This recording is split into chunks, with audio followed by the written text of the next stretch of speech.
अस्सलामुअलैकुम वरहमतुल्लाहि वबरकातुहू। आप देख रहे हैं मेरा यूट्यूब चैनल और मैं हूं गुलाम नबी मदनी।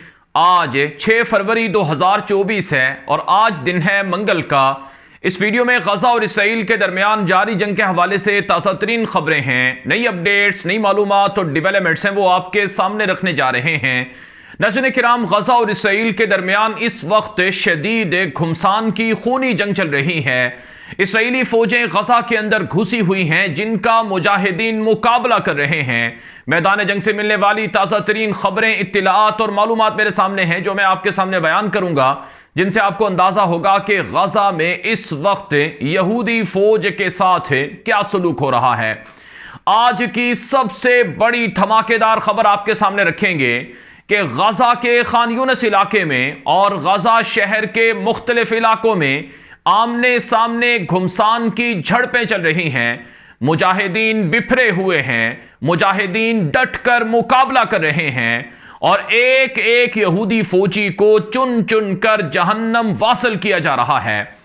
चुनांचे नाज़रीन किराम, आज की सबसे बड़ी खबर है जिसने गजा के मुसलमानों में जश्न की लहर दौड़ा दी है और जिसकी वजह से मुसलमानों के गमज़दा चेहरे मुस्कुरा उठे हैं। आपको पता है कि गजा के अंदर 123 दिनों में यानी 4 महीनों में 1,05,000 मुसलमान शहीद हुए हैं।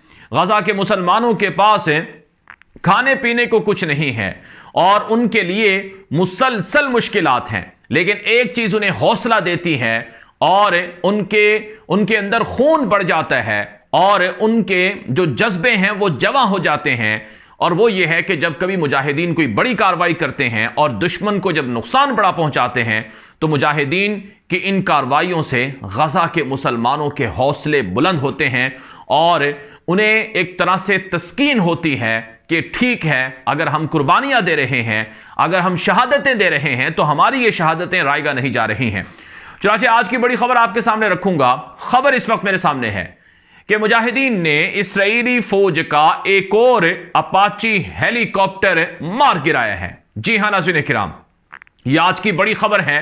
गजा शहर के जुनूबी इलाके में कताइबुल कस्साम मुजाहिदीन ने और कताइबुल मुजाहिदीन ने मुश्तरका तौर पर कार्रवाई की है। यानी 2 जमातें हैं गजा की मुसल्ला, कताइबुल कस्साम और कताइबुल मुजाहिदीन, दोनों ने मुश्तरका तौर पर यह कार्रवाई की है और इसराइली फौज के अपाची हेलीकॉप्टर को साम 7 मिसाइल मारकर गिरा दिए हैं। यह खबर मेरे सामने मौजूद है, इंतहाई अहम बड़ी ब्रेकिंग न्यूज है।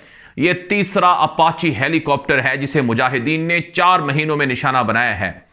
आपको पता है एक अपाची हेलीकॉप्टर की जो मालियत है वो तकरीबन $52 मिलियन है। जी हां, एक अपाची हेलीकॉप्टर ये अमेरिकी साख्ता है और ये दुनिया का बेहतरीन और एडवांस हेलीकॉप्टर माना जाता है। एक अपाची हेलीकॉप्टर की मालियत $52 बिलियन है, जिसे आम लफ्जों में बयान किया जाए तो $5 करोड़ 20 लाख का एक हेलीकॉप्टर है। अगर हम इसे पाकिस्तानी रुपयों में तब्दील करें या कन्वर्ट करें तो एक अपाची हेलीकॉप्टर तकरीबन 15 अरब रुपए का बनता है। जी हां, मुजाहिदीन ने 15 अरब रुपए का अपाची हेलीकॉप्टर साम 7 मिसाइल मारकर गिराया है। और आपको पता है यह तीसरा हेलीकॉप्टर है, तो इसका मतलब हुआ कि 45 अरब रुपए का नुकसान किया जा चुका है और इसका मतलब हुआ कि तकरीबन 16 करोड़ का नुकसान हो चुका है, जो मुजाहिदीन ने पिछले 120 दिनों में इसराइली फौज का किया है। इसका यह मतलब भी है कि मुजाहिदीन आज भी जंग के 5वें महीने में भी इस बात पर कुदरत रखते हैं कि वो इसराइली जहाज़ों को मिसाइलों से गिरा दें। अब एक बड़ा अहम सवाल खड़ा होगा कि मुजाहिदीन के पास रूस के मिसाइल कहां से आए हैं। नाज़रीन किराम, मुजाहिदीन के पास बड़ी मिकदार में जदीद तरीन असलहा मौजूद है। रूसी साख्ता जो साम 7 मिसाइल है या साम 17 जो मिसाइल है, ये तकरीबन इसकी जो मालियत है औसतन जो ब्लैक मार्केट में, जैसा कि इंटरनेट पर और मुख्तलिफ रिपोर्ट्स में बताया जाता है, तकरीबन $50,000 से नीचे है। तो $50,000 के एक मिसाइल से अगर $5 करोड़ 20 लाख का एक हेलीकॉप्टर तबाह हो जाता है तो यह बहुत बड़ी कामयाबी है। और यह इस बात की दलील भी है कि मुजाहिदीन के पास बड़ी मिकदार में इस तरह के एडवांस वेपन्स हैं और मुजाहिदीन आने वाले दिनों में इससे भी बड़े बड़े सरप्राइज देने जा रहे हैं, जैसा कि मैंने 2 दिन पहले एक व्लॉग में बताया था। नाज़रीन किराम, आज का दिन बड़ा ख़तरनाक है इसराइल के लिए, क्योंकि मेरे सामने खबरें हैं कि मैदान जंग में मुजाहिदीन तबाहकुन हमले कर रहे हैं। चुनाचे कताइबुल कस्साम के मुजाहिदीन, सराइल कुद्स के मुजाहिदीन, कताइबुल मुजाहिदीन, कताइबुल अक्सा और अबू अली मुस्तफ़ा और दीगर जो मुसल्लह तंजीमें हैं गज़ा की, वो कार्रवाइयाँ कर रही हैं। आज सुबह से लेकर अब तक पिछले तकरीबन 10 घंटों में मुजाहिदीन ने इसराइली फौज के 7 टैंक तबाह किए हैं, जबकि 2 बुलडोजर निशाना बनाया गया है और इसी तरह से 2 इमारतों को और पैदल ऑपरेशन करने वाली फौजियों को तबाह किया गया है खान यूनिस के मुख्तलिफ इलाकों में और गजा शहर के मुख्तलिफ इलाकों में। और यही नहीं, मेरे सामने इस वक्त एक बड़ी खबर है कि मुजाहिदीन मार्टर गोलों की बारिश कर रहे हैं। और मार्टर गोले ये ऐसे खतरनाक मार्टर गोले हैं कि इसराइली फौज के पास इनका तोड़ नहीं है। मैं आपके सामने एक बड़ी खबर रखूंगा। गजा के एक मशहूर सहाफ़ी हैं, उन्होंने लिखा कि इसराइली फ़ौज का एक कमांडर है, अफीहाई सरशान उसका नाम है।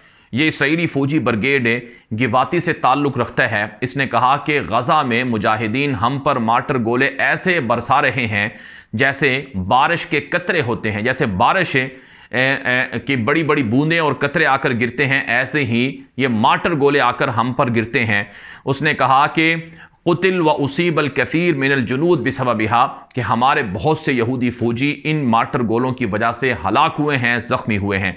उसने कहा कि मेरे कितने दोस्त थे इस ब्रिगेड में जो अपने टांगें और पाँव से महरूम हो चुके हैं, जिनके पाँव कट गए हैं, क्योंकि मार्टर गोले गिरते हैं तो वो ज़ख्मी हो जाते हैं। किसी का पाँव कट गया है, किसी की टांगें कट गई हैं। उसने कहा कि हम इस जहन्नम से बचने की अभी तक सलाहियत हमारे पास नहीं है। हम जो मुर्दा हैं उनकी लाशों को तलाश करने के लिए अपनी लाशें हमारी बन रही हैं। उसने कहा कि हमने अपने कैदियों को तलाश करना है, उनके चक्कर में जो हम जिंदा हैं हम भी मारे जा रहे हैं। उसने कहा कि हर दिन हमास के शिकार में हम फंस रहे हैं और हमें नहीं मालूम कि हम कब इससे सही निकलेंगे, कब इससे सालिम निकलेंगे।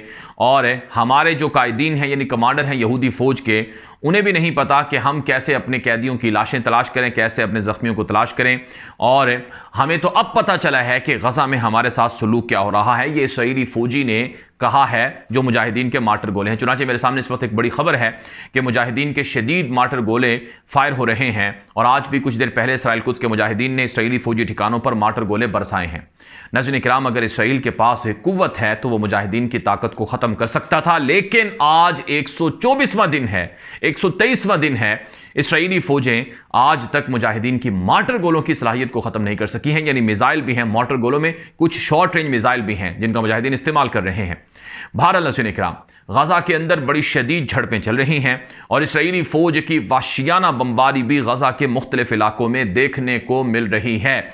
जैसे मेरे सामने खान यूनिस से और गज़ा शहर से मुख्तलिफ इलाकों से खबरें हैं कि अंधाधुंध वाशियाना जो बमबारी है वो इसराइली दरिंदों ने गज़ा के मुख्तलिफ इलाकों पर की है, जिसमें टैंकों से, हेलीकॉप्टरों से, जंगी जहाज़ों से बमबारी की जा रही है।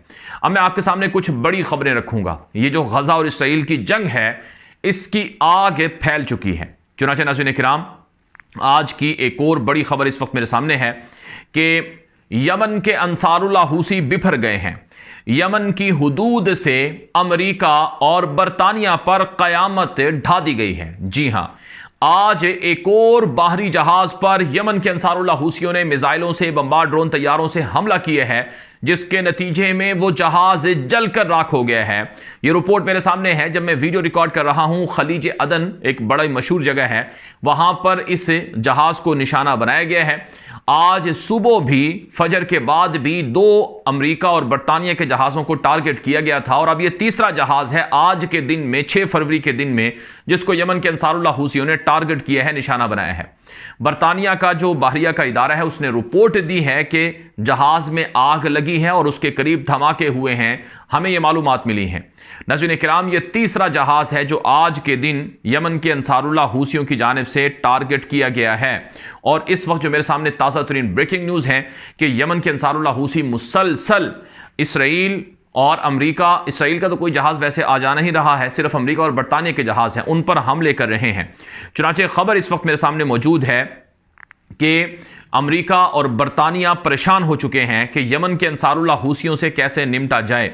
और इस वक्त जो मेरे सामने खबर आ रही है कि इस वक्त जो अमेरिका और बरतानिया की हुकूमत है वो कोशिश कर रही है कि ये जंग रुके और हमें बाहर अहमर से अपने जहाज़ों को गुजारने की इजाज़त मिले।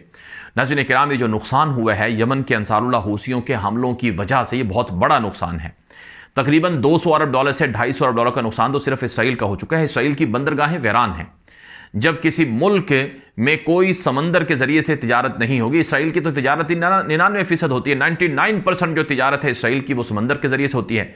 इलात बंदरगाह मुकम्मल तौर पर 2 महीनों से बंद है, उसदूद बंदरगाह 2 महीनों से बंद है, और अस्कलान की बंदरगाह बंद है, और इसी तरह से हाइफा की बंदरगाह पर सिर्फ 20-30% तिजारत हो रही है। तो इसका मतलब है इसराइल को बहुत ज़्यादा नुकसान हो रहा है। फिर नाज़रीन किराम, जो ऑयल टैंकर, जो गैस के जहाज़, जो तिजारती जहाज़ यमन की हदूद से बाहर अमर से गुजर कर यूरोप जाते थे वो नहीं जा रहे हैं। उसकी वजह से 8 दिन इजाफी मुद्दत तकरीबन खर्च होती है एक जहाज़ अगर वो अफ्रीका का चक्कर लगाकर यूरोप जाता है, और दूसरा वो 8 दिनों में इजाफी तवानाई और पेट्रोल, डीजल और अलग से जो पैसा है वो भी अलग से खर्च करना पड़ते हैं। और फिर जो इंश्योरेंस कंपनियां हैं उनकी इंश्योरेंस बढ़ गई हैं, जहाज़ों की इंश्योरेंस जो है उसमें 400% इजाफा हो चुका है। तो इसलिए बहुत बड़ी तबाही, बहुत बड़ा नुकसान यमन के अंसारुल्लाह हूसियों की वजह से इसराइल को हो रहा है।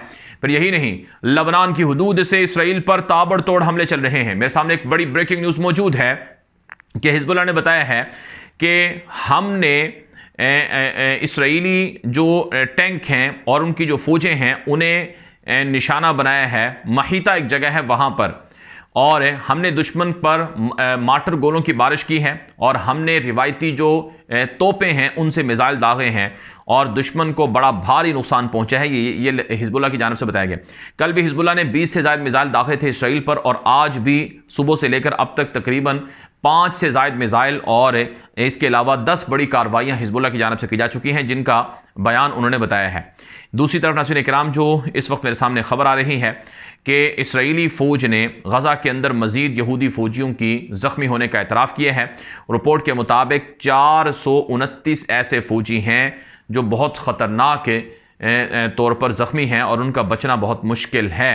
नाज़रीन इकराम, इसराइल अपने नुकसानात को ज़ाहिर नहीं करता है। रोज़ाना इसराइल के 50-100 यहूदी फ़ौजी हलाक और ज़ख्मी हो रहे हैं, लेकिन इसराइल कभी भी अपने यहूदी फ़ौजियों की हलाकत नहीं बता रहा है, सिर्फ 4-5 यहूदी फ़ौजियों की ज़ख्मी होने को बताता है।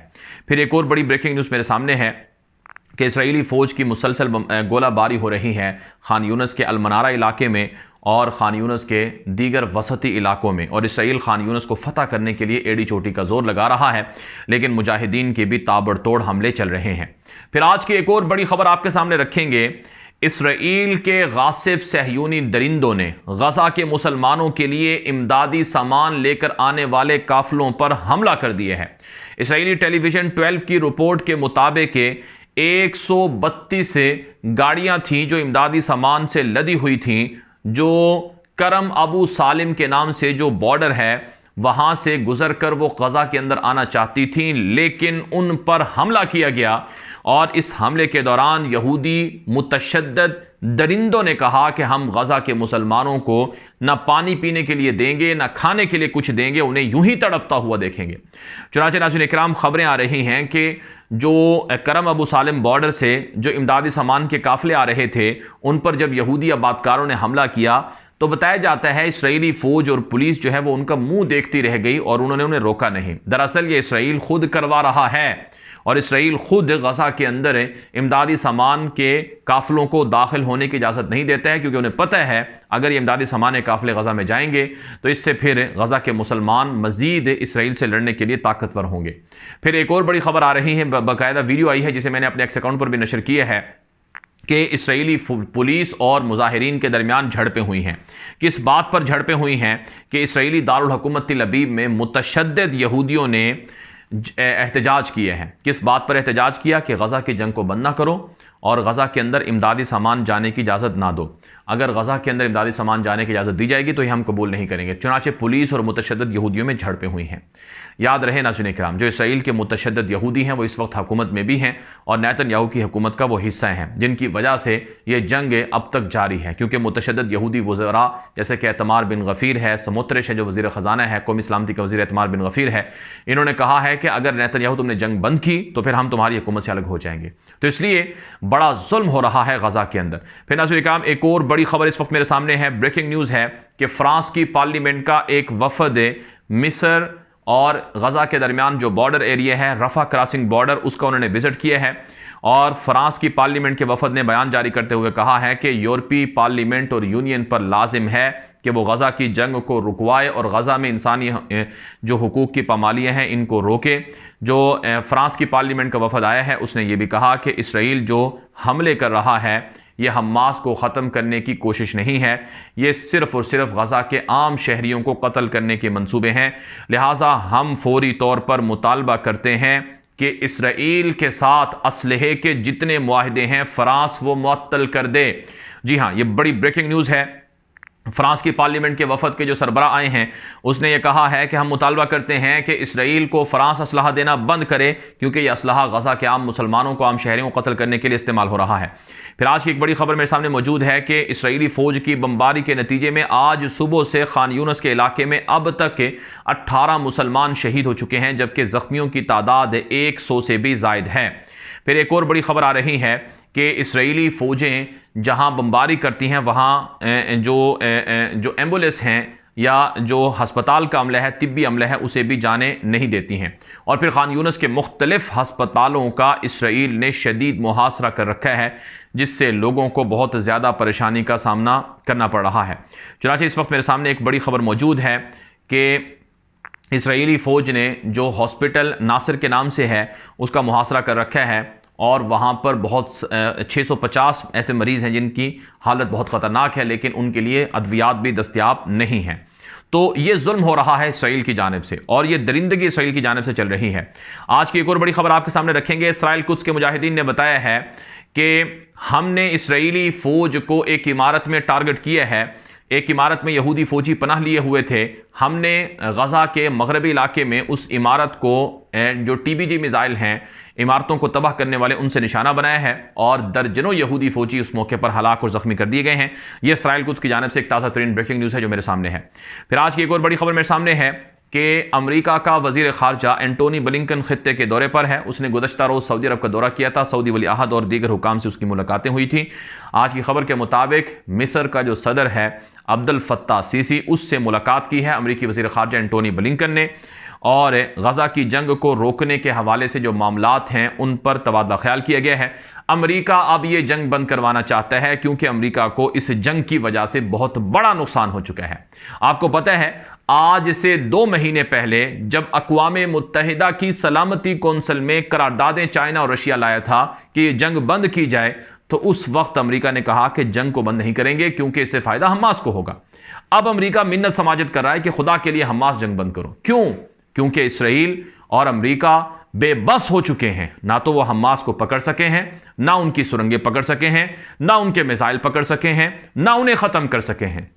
और अमेरिका को इस जंग की वजह से 200 मरतबा अमरीकी फौजी अड्डों पर शाम में, इराक में, उर्दन में, मुख्तलिफ जगहों में हमले हुए हैं। और मैंने आपके सामने बताया है अभी कुछ देर पहले कि जो यमन की हुदूद से अमेरिका और बरतानिया के जहाज़ों पर हमले हो रहे हैं वो अमेरिका और बरतानिया को तबाह कर चुके हैं। उनके होश उड़कर रह गए हैं कि अब हम क्या करें। और फिर यही नहीं, अमेरिका के अंदर जो बाइडन मुर्दाबाद के नारे लग रहे हैं। जो बाइडन को अगले इलेक्शन में 2024 का जो इलेक्शन है नवंबर का, उसमें उसे वोट नहीं मिलेगा। तो इसलिए बहुत बड़ी परेशानी है अमेरिका को और इसराइल को। इस वजह से वो बेहद परेशान है और इस जंग को रुकवाने के लिए ये फाइनल दौरा है अमेरिकी वज़ीर ख़ारजा एंटोनी ब्लिंकन का। लेकिन हमास ने कहा है कि हमारी 4 शराइत तुम मानोगे तो फिर हम तुम्हारे साथ जंगबंदी का मुआहदा करेंगे। पहली शर्त, इसराइल अपनी फौजें गजा से निकाल ले। दूसरी शर्त, इसराइल मुहासरा ख़त्म कर दे। और तीसरी शर्त यह है कि जितना नुकसान किया है वो पूरा करे। और चौथी शर्त यह है कि हमारे रेफ्यूजी को वापस आने की इजाज़त हो पुरअमन तरीके से और हमारे कैदी भी रिहा किए जाएँ।